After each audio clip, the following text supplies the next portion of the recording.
Hello, welcome to the channel Why Stories. Enjoy watching. It was heavy and bitter in Sebastián's soul that day.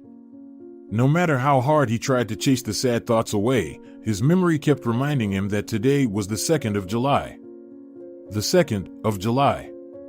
It was the anniversary of his marriage to Roquelia, a date he would never forget. 7 years ago was the most beautiful day of his life. It was then that he put a ring on his bride's finger, and she became his beloved wife. They were so happy. Sebastián could not stop admiring his wife. Roquelia had always been beautiful.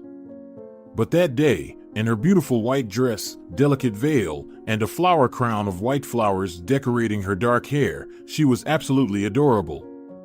Sebastián could not resist kissing her again and again. And the tipsy guests laughed kindly at him for it. But he didn't care. He loved Roquelia more than life, and he vowed to himself that day that he would definitely make her happy.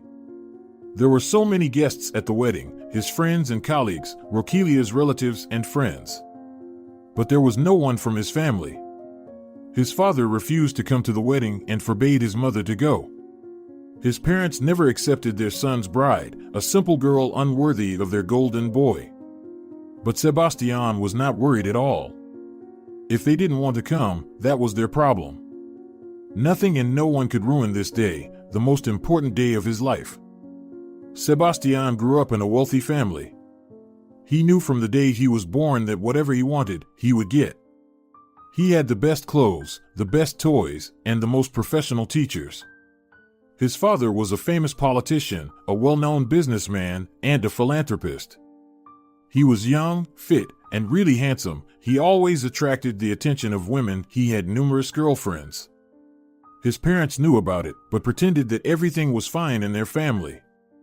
That was their custom.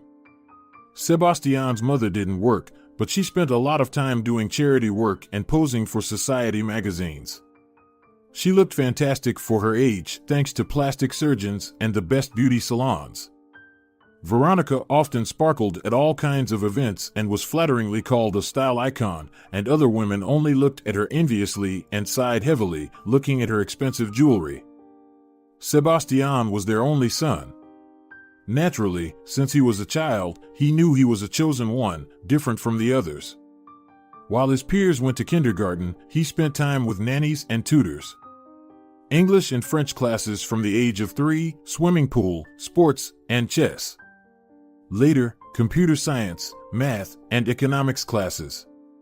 Instead of ordinary high school, he studied at a private, exclusive, language-oriented college. Most of the subjects there were taught in foreign languages, and the teachers were PhDs, associate professors, and other top professionals who had been poached from other schools, research institutes, and even universities. His classmates were also from wealthy families, pampered, spoiled, bragging to one another about their new gadgets and their father's fortune. Obviously, education in this college was paid, and quite expensive. Even school uniforms cost over $1,000. Only the privileged ones could attend this college. Even the children of the richest and most powerful people had to pass entrance exams and be interviewed by the principal. Roquelia got into that school by accident. And she didn't study there from the beginning, but transferred only when she was 1 year away from graduation. Roquelia was a talented girl with excellent grades. She achieved excellent results at the regional Olympiad, winning first place there. The city authorities decided to encourage the girl by transferring her to this exclusive school, covering all expenses. As soon as the new girl entered the classroom, Sebastián immediately felt something unusual. No, he was not surprised by her beautiful appearance. There were many young beautiful classmates around him, well-groomed and stylish. But there was something about Roquelia that made her different. Something real. There was not a bit of falseness. She was natural and open-minded. And this despite the fact that the school uniform she wore was clearly not new. Apparently, someone had given them an old school uniform, and Roquelia had adjusted it to her size. "Wow," said one of the jokesters as the class teacher introduced the new student. "Where did such a milkmaid come from? From the village market?" "Roberto Gutierrez." The teacher scolded him. "Stop it now. You should be ashamed of yourself for saying that. In our college, we don't judge people by their clothes. It's all about intelligence, kindness, and dignity. It would be better to judge by the clothes. Other classmates giggled. It's scary to be in the same room with that scarecrow. Sanson Marine. The teacher raised her voice. Stop it right now. During this whole quarrel, Roquelia remained silent. Her nervousness was shown only by the twitching of her lips and her eyelashes. She had such beautiful eyelashes. Sebastián could see it even from a distance, long as arrows, black as a crow's feather. Roquelia, dear, the teacher addressed her affectionately, you can choose any empty seat and sit down. The new girl hesitantly moved along the rows, but as she approached all the students who sat alone, they immediately put their backpacks and bags on the chair next to them, making it clear that the seat is taken. Don't sit next to me. The seat next to me is taken. Oh, just stay away from me, okay? I'm afraid I'll end up with some lice from you. Look, is it just me, or does it smell like manure in the classroom? EW, the new girl brought the sense of her native village with her. Sebastián sat there, silently angry. He was pissed off by the stupid jokes and mockery of his classmates. They're laughing like stupid clowns. Grown-ups, but acting like little kids. But what pissed him off the most wasn't even his classmates, it was himself. It was his own weakness. He could have yelled now at his classmates for bullying the girl and shut their mouths. Sebastián was a popular student and had power among his classmates. They listened to him and respected him. But he never dared to defend the girl. He imagined for a moment how those morons would begin to mock him. They would shout, whistle, hey, Ramirez, have you decided to try someone exotic, a commoner? Tell me later what it's like.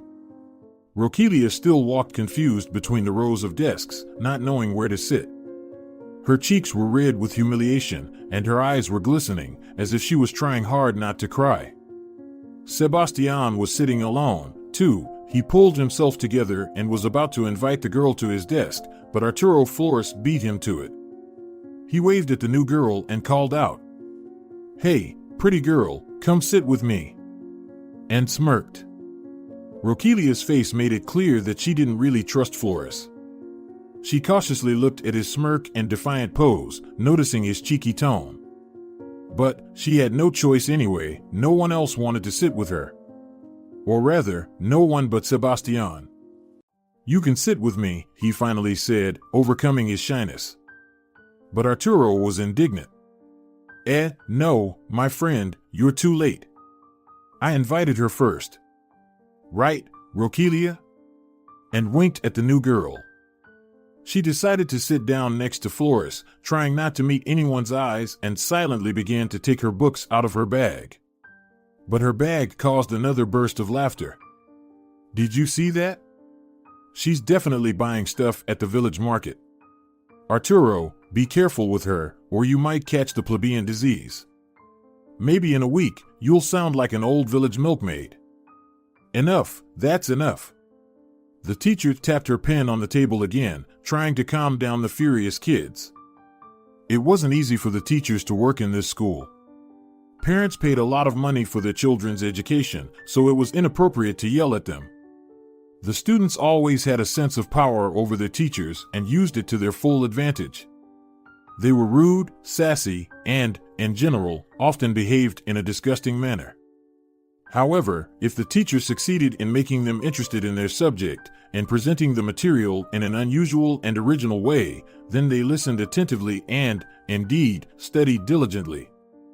The level of education at that school was really excellent. "So, let's start a new topic," the teacher said. "Okay, guys, enough. Stop the noise. Open your exercise books and write down the title of the new topic." Sebastián glanced at the new girl who was sitting not far from him.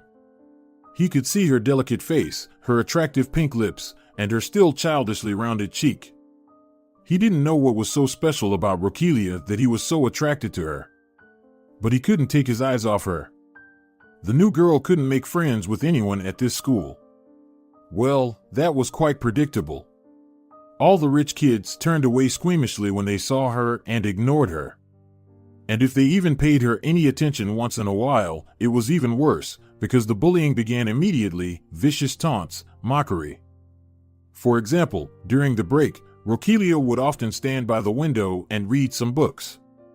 It was another reason for evil laughter. Look at this, she's reading. Did you see what book she has in her hands? She probably got it from her great-grandmother's. The cover is about to tear off. This redneck probably doesn't even know what an e-book is.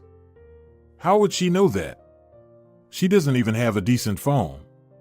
Have you seen this museum artifact she sometimes uses to call?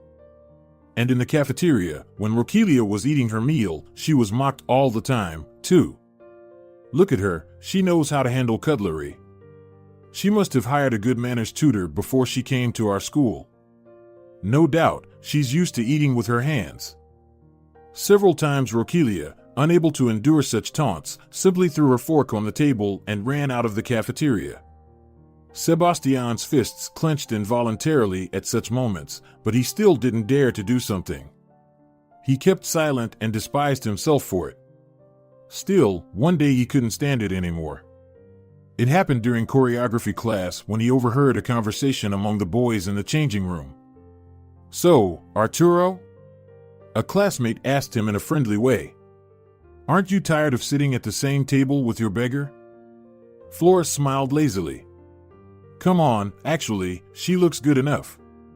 Actually, yes, someone unexpectedly supported him. "Did you see her today during choreography class in a tank top and shorts? She's got a great body." "Yeah," Arturo smiled, and then he sort of imitated a large attractive woman's breasts with his hands in the air. "Her body is just fine. Did you get a chance to touch this body?" His classmates teased him. "Or did you already examine it inside out?" "Do I have to?" Arturo grinned smugly. "I don't like these inexperienced shy girls. It's more work and less pleasure." "I don't think she even likes you," someone hesitated. "You would hardly succeed with her." Flores's eyebrows went up. "What?" he said. "Do you really think I can't seduce that stupid girl? Do you think she'll refuse me? Should we bet on it?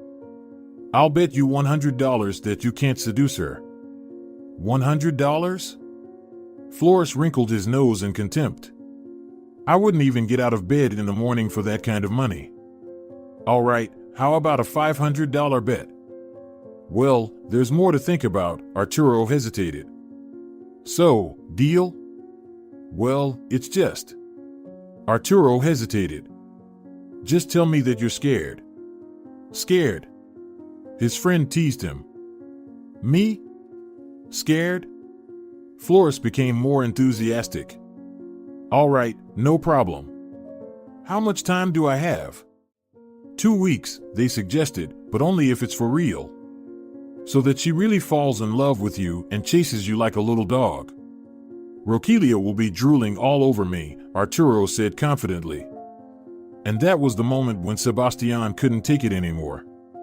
Until then, he had simply listened to the conversation, but now he walked up to the company and said clearly and strictly, as if he was hammering every word into Flores' head, "Don't even try to hurt her, or I'll beat you so bad that you'll be in a wheelchair." Arturo's eyes widened. "What? Are you talking to me?" Sebastián nodded grimly. "To you. If you hurt Roquelia, you'll have to deal with me." Arturo rounded his eyes in exaggerated horror. "Oh, how scary. I'm going to pee my pants." And yet, there was uncertainty in his voice and look. Sebastián's father was a very famous and powerful man, and no one wanted to get into trouble by messing with his son. "Relax, Sebastián," Arturo said in a different, calmer, and friendlier tone. "Why do you even care about it? Or do you want to try the new girl too?" "Well, excuse me, brother, you're second in line. How do you feel about the product, which was already in use?" "I warned you," Sebastián repeated coldly. "If you do this, you'll regret it later. I won't tell you twice." He turned around abruptly, picked up his backpack, and left the changing room. From the edge of his ear, he heard one of the boys muttered in surprise. "What's the matter with him? It's like he's not himself." From that day on, he and Flores became enemies. Arturo ignored Sebastián's warning and began to court the new girl. He started with something small, say something nice to her, move a chair to her, or offer her a seat in the cafeteria next to him. Roquelia had no idea what was going on and felt very uncomfortable. None of the girls in the school knew about the bet, only the boys, so the girls were puzzled. "Arturo, what happened to you? Do you want something exotic?" We certainly didn't expect that from you." But Arturo just giggled and continued to do his job. In the cafeteria, he would always sit next to Roquelia, tenderly courting her, bringing her a tray of food, bread, and napkins. Roquelia didn't know where to hide from his attention, but she couldn't openly tell him to go to hell. In the check room, Flores handed Roquelia her coat and gallantly helped her put it on, trying to ignore the laughter around them. He kept trying to persuade Roquelia to get into his car, a fancy sports car his father had given him for his 18th birthday. But Roquelia repeatedly refused such an attractive offer and always rushed to the bus stop. "Roquelia, my sunshine," Flores persuaded her in his softest voice, "my car will get you there in just 10 minutes. Do you really want to take an hour's bus ride? Let me drive you." "No, thank you," Roquelia said firmly, "I can get there myself. You don't have to take me anywhere." The days flew by quickly. The time given to Arturo to seduce the stubborn girl was running out, and he was becoming visibly nervous. And it wasn't because he didn't want to give away $500. More than anything, he was afraid that his reputation as the local Don Juan and Casanova would be damaged. He was angry, and he was losing control, and Sebastián was secretly happy that nothing was working out for him with Roquelia. There were only 2 days left, and Flores decided to act more brutally and aggressively. After school, he waited for Roquelia to come down the steps of the school porch and pulled her by the sleeve. "Come on, stop being so shy. Don't be so unfriendly. Let's go, I told you, I'll drive you home." Roquelia went pale and snatched her hand away. "No, thank you," she answered flatly, as always. "I'll get home on my own." Her voice trembled a little, and that was the only thing that revealed her nervousness. Other than that, she seemed perfectly calm. But Arturo couldn't take it anymore. He went crazy and almost barked. "Why the hell are you acting like a queen? Anyone else would die of happiness if I offered a ride. This may be your only chance to ride in such an expensive car. You'll never have that kind of happiness again." Well, he shouldn't have said that. However, Roquelia didn't even seem surprised. "I heard you, Arturo," she said calmly. "I'm not going anywhere with you, ever. Do you understand? Get in the car, now." Arturo was completely out of control. He pushed her sharply toward his car. Roquelia staggered but managed to stand on her feet. At this point, Sebastián could not stand it anymore, jumping down from the porch, from where he was watching the scene, and punched Flores in the face. Roquelia, who had not expected any help, cried out in fright. Arturo howled and bent over in pain, touching his nose. Blood was streaming through his fingers. "Have you lost your mind, Ramirez?" he wheezed. "Are you tired of living?" "You are tired of living," Sebastián answered calmly. "I warned you." Flores tried to straighten up and swung for a counterattack. But Sebastián deftly moved to the side and struck him again, this time somewhere in the solar plexus area. Arturo bent over again and wheezed. People had already rushed over to them. "Are you guys crazy?" the schoolmates asked in shock. "What the hell happened?" Sebastián ignored all these questions and turned to Roquelia, who was still standing a little away, watching the fight with horror in her eyes. "Roquelia, come on, I'll take you home," he said calmly, though he wasn't even sure she wouldn't tell him to go to hell, just as she had done to Arturo Flores all these days. But to his great surprise, she agreed. Under the shocked, confused gazes of their schoolmates and the hateful gaze of Arturo, Sebastián took Roquelia by the hand and led her to his car. From that day on, they were never apart. They were together everywhere at school until the afternoon, and then they went for a walk in the park or to the cinema. Or they would just drive around the city in his car until late at night, when Sebastián regretfully drove Roquelia home and they said goodbye for the whole night. "See you tomorrow." The separation seemed unbearable to them. He was doing his homework at night and his parents scolded him for neglecting his studies. "Son, with my connections and my power, you can get into any university you want," his father told him. "But still, I wish you hadn't graduated from high school as a complete moron." His parents quickly realized what was the reason for their son's strange behavior. Sebastián had fallen in love. It can happen to anyone, especially since his school really was attended by the best of the best, the richest, most famous, and most beautiful girls. However, when they found out that Sebastián's chosen one was some simple girl, they were furious. A terrible scandal broke out at home. "Son, do you want to drive me to my grave?" Mother cried. "And make a fool of your father and mother?" Her father supported her. Sebastián shrugged his shoulders in bewilderment. "Why do you care? It's my life, my relationship, and my girlfriend. And you don't even know her. She's a wonderful girl, very smart, well-read, and kind. I don't want to hear anything about that low-class girl." His mother retorted. "Mom, since when did you become so arrogant?" Sebastián sighed. "How can you say that about a girl you don't know personally?" "Right," Dad said suddenly. "Sebastián, invite your girlfriend to our place for dinner. We can get to know her and find out what kind of person she is." Sebastián thought his father wanted to reconcile and was very happy. "Then I'll invite her this Saturday, okay?" "Okay," Dad nodded. "Go ahead."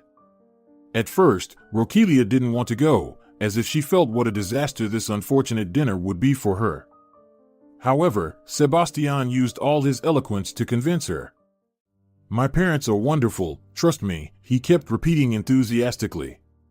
"You will find a common language with them. And if you don't like anything, we'll leave right away." Roquelia looked up at him with huge, frightened eyes. "Do you promise?" She quietly clarified. Sebastián nodded. "I swear." But his hopes for the best were wasted. As soon as Roquelia crossed the threshold of the Ramirez family home, the parents' faces were immediately petrified. They could immediately tell the social status of their guest and the financial situation of her family. This girl was not equal to their son, and therefore simply wasn't suitable for him. Poor Roquelia tried so hard. She put on her best dress, which she had made herself, and even bought new shoes for the occasion. But all her efforts were in vain. At dinner, his parents stared at her so viciously that Roquelia even lost her appetite. Moreover, his mother constantly provoked the girl. For example, she asked, "Try the warm beef salad, Roquelia. I guess you've never eaten good beef in your life?" "No, you're wrong," poor Roquelia answered, turning pale, then red, then pale again. "Really? Oh, my goodness." The mother pretended to be surprised. "Perhaps you ate oysters, too?" "No. Only crab sticks," said Roquelia, stammering with nervousness. There was a moment of silence at the table, and then the parents looked at each other expressively and rolled their eyes. Sebastián was ashamed of his parents' behavior. He tried to ease the tension, to avoid dangerous topics, but he could still see that Roquelia felt terribly uncomfortable. She was red like a tomato, her eyes downcast, and she barely ate anything, only stirring the salads with her fork, pretending to eat. Finally, Veronica said in an innocent voice, "Roquelia, probably you don't know this, but in a decent society, it is appropriate to eat a salad with a knife and fork. I don't see a knife in your hand." "Thank you," she said quietly. "I'm full and I don't want to eat anymore. We don't talk like that in a civilized society." You have to put your fork and knife in a certain position, making it clear that your meal is over. Sebastián's mother pursed her lips. Finally, Sebastián couldn't stand it anymore and stood up abruptly from the table. That's it, we are full. Thank you for dinner. Roquelia, let's get out of here. And pulled the completely confused girl with him. Then she cried for a long time in his car, and he tried to calm her down, gently brushing tears from her cheeks. Don't cry, darling, he tried to comfort her. I don't give a damn what they think. They looked at me like I was some kind of trash, Roquelia sobbed. I've never been so ashamed in my life. You're not trash. After all, I chose you, not them. And I'm fine with everything. I love you, Sebastián added. It was his first confession, and Roquelia fell silent in an instant. Her eyes opened wide, she was speechless. Love me? Really? She mumbled incredulously. I love you very much and always will, until death. He swore. Unfortunately, he didn't specify until whose death he will love her. His parents gave Sebastián an ultimatum: either he would break up with Roquelia, or they would deprive him of any kind of support, both moral and material. Sebastián did not hesitate to choose the second option. And don't count on me to help you get into university, his father yelled. You'll go to the army after all. Well, I'm okay with that, Sebastián grumbled, but I would never give up Roquelia, no matter what. His father turned red with rage and stamped his feet. You are no longer my son. Sebastián nodded. As you wish. Just don't forget that it was your decision, not mine. You decided to give up on me. Unlike Sebastián's father and mother, Roquelia's parents welcomed him warmly, cautiously at first, but without any hostility. When they found out that the boy had been kicked out of the house, they immediately helped him with accommodation. They offered him to live in Roquelia's grandmother's apartment. The grandmother had died long ago and the apartment was empty. His father's predictions that his son would fail to get into university and have to join the army did not come true. Sebastián brilliantly graduated from a prestigious school and entered one of the best universities in the country without any support from his parents. Roquelia also entered a university, but not as prestigious, but she obtained a scholarship from the government. Sebastián quickly found a part-time job at a software company. He was pretty good with computers and by the age of 18 had already proven himself as a good computer expert. He studied, earned money, and spent his spare time with Roquelia. Wait a little longer, he told her, I'll save some money, and we'll throw a beautiful wedding party. Sebastián, Roquelia told him one day, my mom and dad are willing to help us financially with the wedding. They will pay for everything, it will be their gift to us. But he shook his head. No, they are wonderful people, but I won't take a penny from them. I will provide for my family on my own, and I promise you that you will not need anything. He never saw his parents again. His mother sometimes tried to call him secretly from his father to ask how he was doing and if he needed anything. But every time Sebastián firmly replied that he didn't need anything from them. He had disgraced the honor of the noble aristocratic Ramirez family and had no right to be called their son, so it was better to let them forget his name altogether. He had no regrets that he had made such a difficult choice and had chosen Roquelia. He was truly happy with her. The only thing that bothered him a little was Arturo Flores, the same former classmate he had punched in the face for harassing Roquelia. It turned out that Flores enrolled at the same university where Roquelia studied. It was strange, with his father's connections he could have chosen any university. Not as modest as this one. Is he bothering you? Sebastián asked jealously. Does he insult you? Does he harass you? No, Roquelia assured him. He doesn't talk to me at all, he doesn't even say hello. He just looks at me strangely sometimes. These strange looks worried Sebastián. But Arturo never once even approached her in all 5 years of study. Eventually, Sebastián calmed down. Maybe Arturo's appearance at the same university really was just a coincidence. Right after graduation, they got married. Sebastián was already a co-owner of a software company and was making good money. The wedding was fantastic, just as they had always dreamed it would be. Sebastián could not believe that the gentle beauty in the snow-white dress was his wife. He could not stop looking at her, could not breathe without her. About a year after the wedding, their daughter Adelaida, or as her grandparents affectionately called her, Ada, was born. Sebastián felt that the cup of his happiness was filled to the brim. And then tragedy happened, turning his whole life upside down. That day, Roquelia called a cab to go to her parents' house to pick up Ada. She took the baby to her parents for the weekend. Ada was still a baby, but she didn't cause any trouble. She ate on schedule, slept, babbled something, and never cried in vain. Dream child. Sebastián joked more than once that if all the babies were as perfect as their Ada, he wouldn't mind having 3 or 4 more. Roquelia called a cab and left, but she never made it to her parents' house, and she never showed up at home again. She just disappeared without a trace. Sebastián never thought that such a thing could happen to them, to their family. It was wild. Was it possible for a person to disappear in the daytime? Could people disappear into thin air? He couldn't believe it, however, it had happened. Sebastián was going crazy, pacing back and forth in the house and growling like a wild animal. He was ready to gnaw at the walls out of helplessness and uncertainty. The policeman tiredly promised him that he would do everything possible. But he did not seem to care at all about the case and was in a hurry to close the case. Colleagues, friends, and even Roquelia's parents urged Sebastián to pull himself together and calm down. At first, they assured him that Roquelia would surely be found very soon and everything would be fine again. Then, when a few weeks had passed, they began to speak differently. They said he had to accept it, accept everything as it was, and get on with his life. But he wasn't going to accept it. Sebastián needed to see his Roquelia, alive or dead. Even if dead, at least he had to bury her properly. If it hadn't been for little Ada, he would kill himself. There was simply no point in living any longer without Roquelia's shining eyes, her smile, and the wonderful smell of her hair. And soon they fished out a purse with her papers in the city river. The police decided the young woman had drowned and closed the case.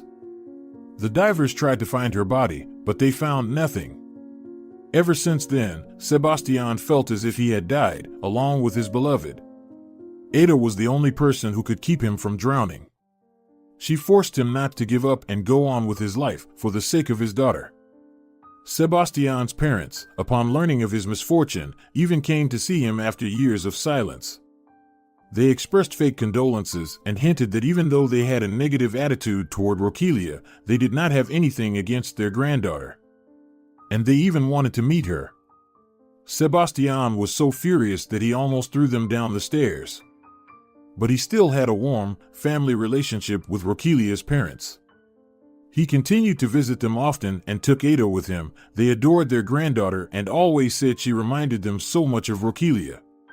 When Sebastián was in Roquelia's parents' house, it was as if he could feel his wife's presence. There were pictures of her everywhere. There were still some of her dresses in the closet. Even her old toys were still there. Her parents had not thrown anything away in memory of their daughter. Gradually the pain dulled. Sebastián didn't forget about Roquelia, but little by little he began to realize that life went on. It was an empty, worthless life without Roquelia, but he still had to live. A year after Roquelia died, Sebastián met Arturo Flores at the store. Suddenly he thought that their past quarrels and disagreements were so silly. They had fought so much because of the girl. They were such fools. "Hello, Arturo." He was the first to walk up to Flores and held out his hand. "Do you recognize me?"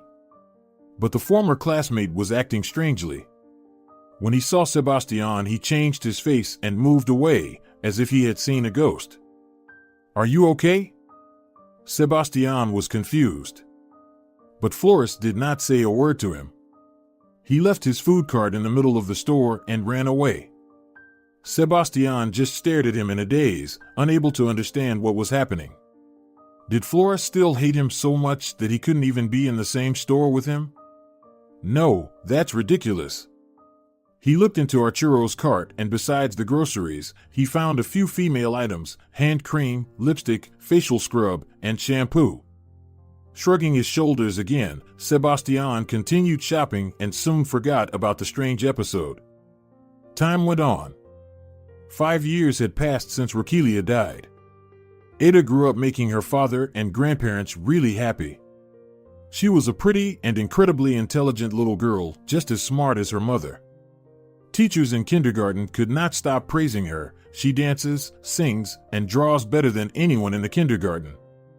She was always given the leading parts in plays, and Sebastián, sitting in the front row among the mothers, clapped his hands proudly as he watched his little artist do her best. He never got married again, and he never even got into a relationship with anyone. He just couldn't imagine having anyone but Roquelia by his side. In the meantime, he was being hunted by the women around him. Girls were crazy about him. He was intelligent, smart, handsome, and rich. The fact that he had a daughter did not scare away potential candidates for marriage.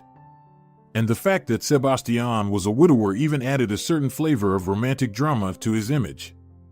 Ada's 6th birthday was coming up. Sebastián bustled about organizing a party for his little girl. He ordered a lot of presents and rented a room in a children's cafe. He took care of the invitations, animators, balloons, and fireworks. And still, every time it turned out that he forgot something and had to rush to the store and buy something else for the holiday. A couple of days before the party, Sebastián realized that he had forgotten almost the most important thing: the candles for the cake. 6 candles for his little princess to blow them out and make a wish. What kind of wish was she going to make? Sebastián quickly put his jacket on and ran out of the house. The store was right next to the house. A homeless woman was sitting on the porch of the store. She lowered her head and put her arms around her shoulders. She must have been cold. After all, she was dressed only in some light sundress, even still quite clean, not like the usual clothing of homeless people. Maybe she had stolen these clothes somewhere? When Sebastián passed the homeless woman, he slowed down for some reason. He suddenly thought there was something oddly familiar about her posture and her skinny arms. He couldn't see her face, it was lowered. Besides, her face was hidden by her tangled dark hair. Her hair. It looked strangely familiar. Sebastián's heart raced. "Excuse me," he called in a hoarse voice. Do you need any help?" The homeless woman raised her head and their eyes met. Sebastián felt his heart about to burst out of his chest. The woman looked at him with huge, familiar eyes. Roquelia. At first, he thought he had lost his mind, or that he was just dreaming. But soon he would wake up and the dream would disappear. It had happened to him many times before. Roquelia had come to him in his dreams and looked so alive, so real, that he woke up happy and stayed in that state for some time after waking up. And then reality would ruthlessly strike him and stab him in the heart, and then he would tremble in silent sobs. Now, thinking he was just dreaming, Sebastián shook his head and blinked a few times. Then he squeezed his eyes shut, hoping the illusion would dissipate. But when he opened his eyes, the illusion had not disappeared. His wife was still in front of him. Roquelia. Sebastián exhaled, still afraid to believe it. Roquelia. My love. The homeless woman raised her eyebrows in bewilderment. She didn't recognize him at all. She was looking at him as if he were a stranger. You are mistaken, she said.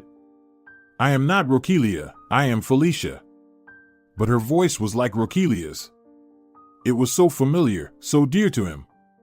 The thoughts rushed frantically through Sebastián's head. Don't you recognize me? He asked, still not fully believing his happiness and the fact that he had found Roquelia. I am your husband, Sebastián. At these words, for some reason, the homeless woman recoiled in fear. Husband? She asked again in a hysterical tone. Husband? No, thank you. I have had enough of husbands. I don't trust any of you anymore. She tried to get up and run away, but Sebastián grabbed her arm. That familiar touch burned the man again with a flash of memory. It turned out he still remembered how her skin felt, how warm and smooth and soft it was. "Wait," he pleaded. "I won't hurt you." "Let me go, or I will scream," the homeless woman warned, but somehow uncertainly. Sebastián had already realized that Roquelia did not recognize him. He was so confused that he could no longer tell for sure if it was really his wife. Could he really be mistaken? But was it possible? It was her voice, the voice of his beloved wife. The color of her skin, her facial expressions, her voice, her movements, and even her gaze. Could he possibly be mistaken? Feverishly taking his phone out of his pocket, Sebastián opened the gallery and began to scroll through the old pictures. "Here, look," without thinking, he gave the homeless woman his phone. "It's you and me, our wedding. Or one of us has gone insane." She stared at the wedding photo in confusion. She studied her own face for a long time, then Sebastián's face. She shifted her gaze from the phone screen to him and back again. "Yes," she murmured at a loss. "It really does look like you. And this. I guess it really is me. Roquelia, honey, we all thought you were dead." Sebastián spoke heavily, feeling the sobs coming to his throat. "I almost died of grief. And you're alive. I always knew it, I believed it, I sensed it." Sebastián was overwhelmed with emotion. More than anything else, he wanted to squeeze his wife in his arms, touch her hair, kiss her soft lips. He wanted to scream with joy, "Hurrah! I found her. I finally found her." But he was afraid of embarrassing her with his behavior. Roquelia was looking at him incredulously and frightened. "So," Sebastián asked when he had calmed down, "don't you remember me at all? Nothing of our old life either?" "Nothing," she whispered, her eyes wide open. "You were gone for 5 years. 5 horrible, unbearable, endlessly long years." "Yes," Roquelia answered in a cold, indifferent voice. 5 years. Finally, he dared to take her by the hands. His heart clenched, the touch of her thin, tender fingers was so familiar. "Jesus, my love, where have you been all these years?" he asked, almost in despair. Roquelia turned away, was quiet for a moment, and then answered very quietly. "In hell." Sebastián's appearance with Roquelia caused a furor. His father-in-law and mother-in-law were just at his house playing with little Ada. "Roquelia, sweetheart." Her mother cried out, turning pale. Roquelia jerked from the cry as if struck. The shocked father stood up from the couch and wheezed. "Roquelia, alive?" Only Ada, who had almost no memory of her mother, froze frightened, not knowing how to react. Her parents rushed to Roquelia to embrace her, but Sebastián stopped them with a gesture. "Don't, you might scare her." "What is going on?" Roquelia's mother exhaled. "Why is my daughter so strange?" Roquelia really did look and act strange. She looked at all these people and hid in a corner of the room in horror, as if she was afraid of being hit. "I found her outside the store," Sebastián explained. "But I think she has amnesia, memory loss. She doesn't remember anything or any one of us." "What do you mean, doesn't remember anyone?" Her mother gasped and looked pleadingly at Roquelia. "My dear, don't you recognize me?" Roquelia shook her head. "No, I'm sorry." Sebastián's mother-in-law immediately cried. "Please stop crying." Roquelia's father got angry.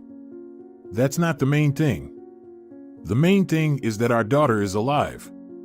We couldn't even dream of that." "He's right," Sebastián confirmed. "Amnesia can be cured. Even if not. Still, we're together again. Isn't that a blessing?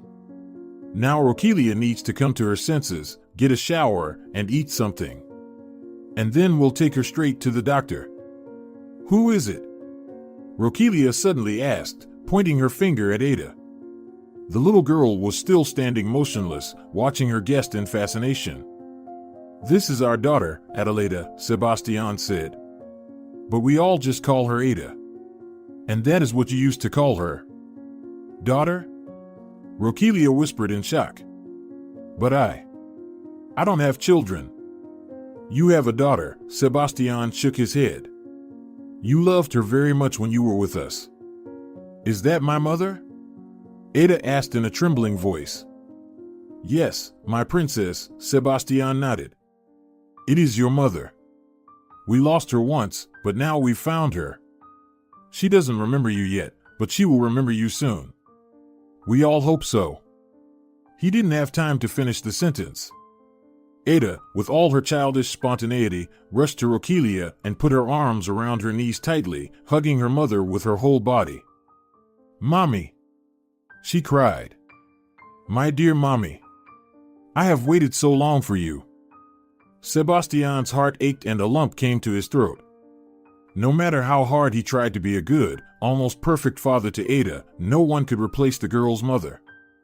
Roquelia stood completely dumbfounded, stroking the little girl's hair in confusion. Her eyes also glittered, as if she were about to cry. Ada. Sebastián intervened. Mom needs to recover a little, to take a hot bath. With cherry bubble bath? The little girl sobbed and turned her gaze to Roquelia. You can take my bubble bath, it smells really good, like berries. I don't let anyone use it, not even Daddy. But you can use it. Roquelia blinked and smiled with trembling lips. Thank you, Ada. Let's go. Sebastián pulled his wife with him. I'll show you where the bathroom is and give you something to change into. His voice cracked. I didn't throw out any of your clothes, as if I felt you might still need them. He brought a large, soft towel for her, and Roquelia's favorite robe with lilies. Seeing her husband in the mirror, Roquelia jerked frightenedly away from him, almost shattering the mirror, and automatically put her hand to her face, as if to defend herself from an attack. My God, what has happened to you? Sebastián shook his head. Don't be afraid of me, Roquelia. I swear by everything I have, I would never do anything bad to you or hurt you in any way. He also used to say that, she whispered helplessly. Sebastián frowned. Who? My husband. He is the most cruel man on earth. Sebastián could get nothing more out of her. What husband? Where had he come from? And how dare he call himself Roquelia's husband? Why did he lie to her so shamelessly? But, in response to all the questions, she only got even more frightened and went completely silent. Apparently, remembering all that she had been through was painful. Sebastián realized that he could only do more harm with his pressure and stopped asking questions for a while. After Roquelia took a bath, ate, and relaxed a little, he suggested going to the doctor. After hesitating, she agreed. If anything seems uncomfortable, tell me right away. Sebastián warned. We will not do anything against your will. If you're not ready to have a heart-to-heart talk with a psychologist, we can wait for a while. No, I'm quite ready, Roquelia said confidently. I want to know what happened to me. Who and why did this to me? I want to remember who I am. To remember you and Ada. She turned her gaze to her daughter. Sebastián cheered her up. Let's hope the doctors can help us. He took Roquelia to the best private clinic. There they could get services from all kinds of specialists, not only in the field of psychology but also take all kinds of tests and undergo the required examinations. Sebastián needed to make sure that Roquelia was all right. At least physically. The results of the tests were quite encouraging. Despite the amnesia, Roquelia's overall condition could be characterized as satisfactory. A slight emaciation indicated that she had not eaten very well in recent weeks. But, in general, it was clear that she had lived well, had not starved, and had not been physically abused all these years. But in terms of her mental health, things were much more serious. The psychologist had a long private talk with Sebastián's wife, while her husband couldn't find peace and was pacing back and forth in the hallway, wondering what was going on there. The doctor told Sebastián to leave the room, otherwise, his wife would feel vulnerable and wouldn't be able to say all the things she would want to say. But the therapist also said that if he wanted, Sebastián could watch a record of their conversation later. Sebastián had no choice and agreed. Sebastián, grudgingly, agreed. He really wanted to find out what had happened to Roquelia and what she remembered as soon as possible, but hurrying was not the right thing to do. It would only make things worse. Roquelia walked out of the office, staggering with weakness. Without Sebastián running up to her and taking her under her arm right away, she would probably have fallen. "Did you find out anything?" Sebastián asked the psychologist in a stressed voice. He handed him a flash drive with a video of the conversation. "Just watch it. I think it smells like a criminal case.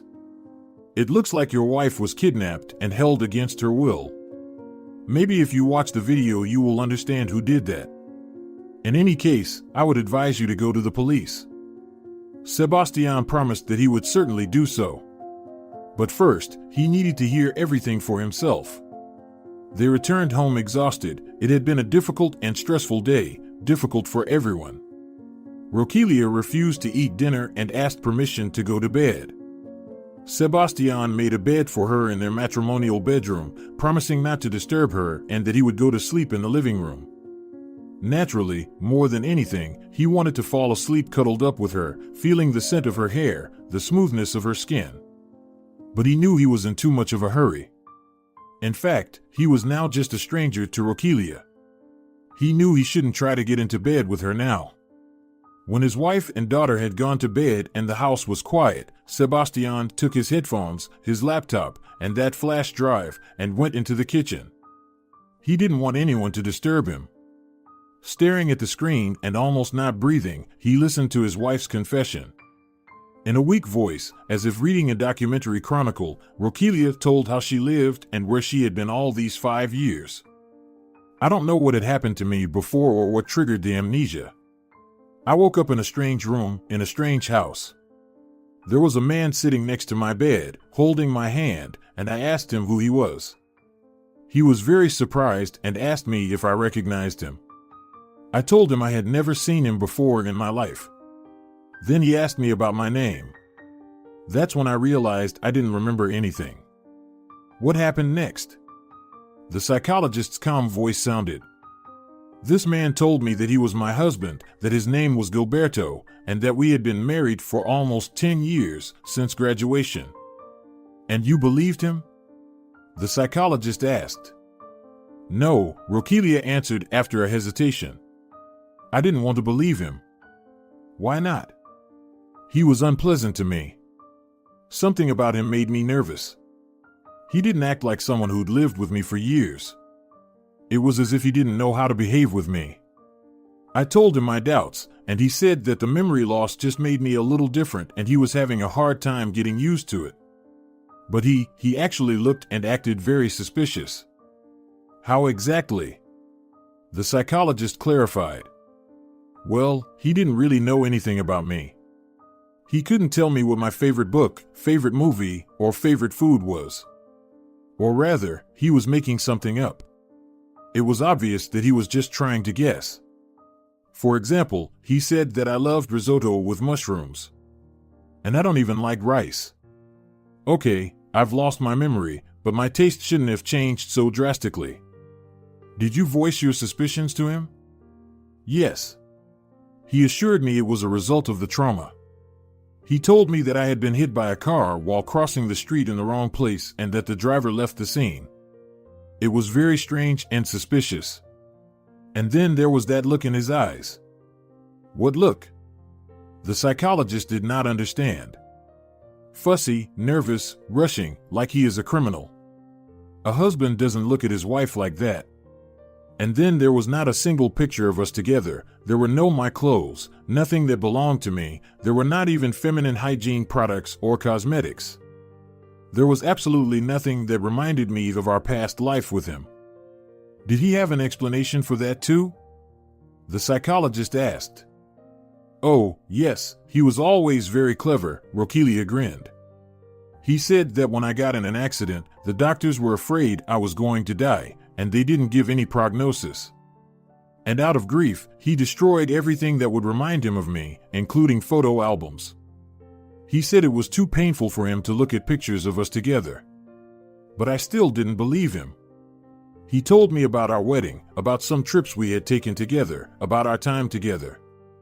I honestly tried to remember anything he told me, but I couldn't. My mind was a complete blank. Well, then, if I really was in such a severe condition, why didn't I have a bruise or a scratch on my body? And did you ask him about your family and friends? The psychologist intervened again. Of course, I did. He told me that I had a bad relationship with my parents. We quarreled and hadn't spoken for a long time. And after we got married, we moved to another city, and since then I haven't seen my parents. And about my friends, he said that I had no friends at all because his company was always enough for me. But it's just impossible that I had no family, no friends, or at least no colleagues. Roquelia's voice rang with indignation. What else did you ask him? The psychologist continued. I asked if we have children. He said no, because I didn't want and, in general, I don't like children. But deep in my heart I feel that I love children very much, and I definitely wanted to have children. I really couldn't have changed that much. How did your relationship develop after that? The psychologist asked. Our relationship was like I was a prisoner and he was the warden. He controlled my every step and wouldn't let me leave the house. I could only get some fresh air on the balcony, and only together with him. I felt like a prisoner. He said he was terribly worried about losing me again and therefore tried to protect me from further accidents. He wouldn't even let me use the phone. He wouldn't let me use the internet. He wouldn't tell me the Wi-Fi password. He assured me that the doctors forbade it. But I felt he was lying. Listening to all of this, Sebastián only clenched his fists in helpless rage. Bastard! What a bastard he is! He muttered to himself. He did not know who the bastard was who had kidnapped his wife. But he was sure that if he ever met this Gilberto, this bastard would be in trouble. However, he was convinced it was not his real name, since he had even lied to Roquelia that her name was Felicia. The recording of the conversation with the psychologist continued. What did he look like? What was his last name? He didn't tell me his last name, just Gilberto. And he didn't show me any documents, neither our marriage certificate nor my or his passport, nothing.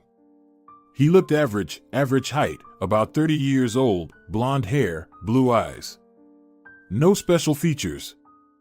How was your life organized? Every morning, except weekends, he'd lock me in the house and leave for work. He'd come back late at night. I watched TV all day long. I had no other entertainment anyway. Did he try to have intimacy with you as a spouse? The psychologist asked cautiously. Of course. I refused for as long as possible. But soon he began to express his discontent. He said it was my duty, that I had no right to refuse him, and eventually I had to give up. I felt nothing with him, nothing. I just closed my eyes every time and endured. I endured and hated him with all my heart. Sebastián couldn't take it anymore and paused the tape. His heart was literally bursting with pain. Listening to such confessions was insanely hard. He took a cognac from the bar, poured himself half a glass, and drank it in a gulp, without even wincing. Only after that Sebastián was able to turn on the video again. I was planning my escape, Roquelia continued. Living with this man was absolutely unbearable. I didn't know where to go, but the main thing was not to stay with him. One day he was in a hurry, being late for work, and he forgot to lock the door. I couldn't believe my luck, so I ran outside, just as I was, no clothes, no money. I wanted to run away, but he came back halfway through, remembering that the door was unlocked. He dragged me inside, by the scruff of my neck like a dog. He was furious. Did he beat you? The psychologist cautiously asked. Physically, no, but every day, every second he threatened me and killed me emotionally. He humiliated me, trampled me in the mud, told me for hours what an ungrateful wife I was, and told me that I was nobody. He told me that he did everything for me, and I spat in his soul. This abuse went on daily, minute by minute. I began to think about suicide. Life was no fun for me. Day after day, month after month, year after year. I was slowly dying in my prison. How did you manage to escape? The psychologist asked. I outsmarted him, Roquelia answered. I started to complain that I do not sleep well. He promised to get me sleeping pills. I lied to him that I took the pills regularly, but I hid them under the mattress. When I had enough pills, I just slipped them into his tea. When he fell asleep and snored, I ran away. Why didn't you go to the police? The psychologist asked. At first, I wanted to, but then I got scared. Who would believe me? No money, no documents, no memory, some suspicious person. And I was also very afraid that the police would somehow find Gilberto and make me go back to him. It must have been stupid, but at the time I was thinking about nothing but freedom. I took some money from him, but it was not enough. And I was afraid to take my phone. He could use it to get my location. For a few days, I just wandered the streets, buying bread and water and sleeping on benches in parks. And then I met this man, Sebastián. Do you trust him? The psychologist asked. Roquelia was quiet for a while, and Sebastián tensed up, waiting for an answer. Rather, yes, he seems honest to me. I really wish I could remember him. He seems to be a very nice man, and his daughter is wonderful. I swear I'll find that bastard, Roquelia. Sebastián promised in a whisper, looking at the laptop screen. Whoever and wherever he was, he would pay for everything he did. The days went on and on. They all had fun celebrating Ada's birthday together. The daughter happily informed everyone that her mother was back. All their friends and acquaintances were shocked. Sebastián was quietly making new documents for Roquelia. They went to the police several times to testify. The police tried to find this scoundrel, but to no avail. And there wasn't much chance of finding him. No description, no last name, no address. Little by little, Roquelia stopped being afraid of Sebastián and began to get used to him. She found common ground with Ada even faster. From the outside, they looked like a real family again, just like before. But Sebastián was not satisfied with that. He wanted Roquelia to have more than feelings of gratitude for him. He wished that she would love him again, the way she had loved him before. To help awaken her memories, he talked a lot with Roquelia about their past, as a psychologist recommended. The doctors assured him that the memory could return at any time, it just needed some kind of trigger. Sebastián remembered some funny incidents from their past, took Roquelia to their favorite places in the city, they went to their favorite cafes. And, by the way, Sebastián knew for a fact that her favorite meal was grilled salmon. One day he took an old school photo album out of his desk drawer. He showed it to Roquelia, named all their classmates and teachers, and flipped through the pages. Suddenly Roquelia held his hand and exhaled hoarsely. Stop. He looked at her, frightened. She had turned so pale. What happened, my love? He asked worriedly. It's him, she said, pointing her finger at one of the pictures of the school graduation. Who? Sebastián didn't understand. Gilberto. My fake husband. Sebastián shifted his gaze to the picture she was showing. He thought he was going crazy. Are you sure? He asked in a tense voice. Absolutely, Roquelia exhaled with hatred. I'll never forget that face. Arturo Flores looked at them from the picture, smiling merrily. The puzzle formed in Sebastián's mind instantly. He remembered how Flores had tried to hit on Roquelia and how she had turned him down. He also remembered that strange encounter in the store, a year after Roquelia had gone missing and everyone had thought she was dead. He had seen Arturo with a shopping cart that contained some female stuff. Some kind of cosmetics, either cream or scrub. Sebastián also clearly recalled the strange way Arturo had behaved when he saw him, as if he had been terribly frightened, immediately leaving his shopping cart and running out of the store. Apparently, at that time Roquelia was already living with him, trapped as if in a cage, and Arturo was very afraid that someone would find out about it. Sebastián immediately went to the police. A couple of hours later, Arturo Flores had already been taken out of his house in handcuffs. He faced up to 12 years imprisonment for kidnapping, and even the connections of his parents did not help. At the trial, Arturo cried, apologized, and asked forgiveness from Roquelia, Sebastián, and their daughter Ada. He said that high school love had long been an obsession for him, a painful passion that he had never been able to overcome. He even went to the same university, hoping to get closer to her. But she didn't pay any attention to him and married Sebastián. That day Arturo really happened to meet her on the street, and she was really hit by a car. But only it was his car. He stared at Roquelia at a crosswalk and didn't have time to slow down, as if he had fallen into hypnosis. Arturo rushed to Roquelia's aid, taking her to a private clinic. When he found out that she had lost her memory and didn't recognize anyone, he was even relieved that he didn't have to face the responsibility for hitting her in the crosswalk.